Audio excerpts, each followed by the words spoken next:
Бүгін сіздермен бірге дәмі өте керемет болып шығатын, картошкасы мүлдем езілмейтін қуырдақ жасайтын боламыз. Бұл тағам менің қызыма қатты ұнады.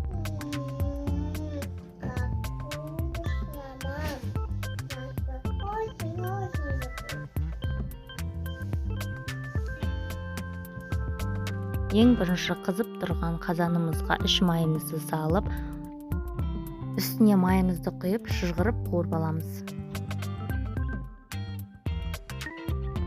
Қызып тұрған майымызға осылай сәбізімізді салып, қып-қызыл қылып қуырып аламыз.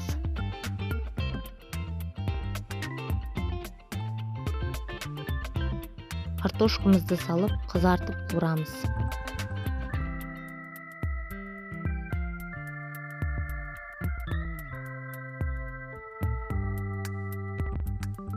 Етімізді осылай турап аламыз, қызып тұрған майымызға салып, суы шыққанша қатты отта қуырамыз.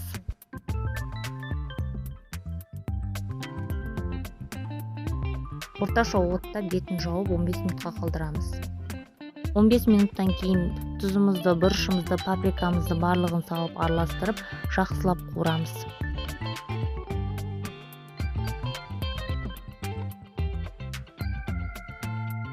Отымыздың астын жай қойып, бетін жауып 30-40 минутқа суы тартылғанша қуырамыз. Осылай қып-қызыл қылып қуырып аламыз. Пиязымызды салып 2 минуттай қуырамыз.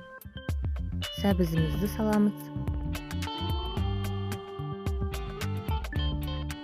Картошкамызды саламыз. Араластырмай бетін жауып 20 минутқа қоямыз. Біздің қуырдағымыз дайын болды. Осылай бетіне пиязыңызды, ас көктеріңізді салып, дастарханға ұсынсаңыз болады.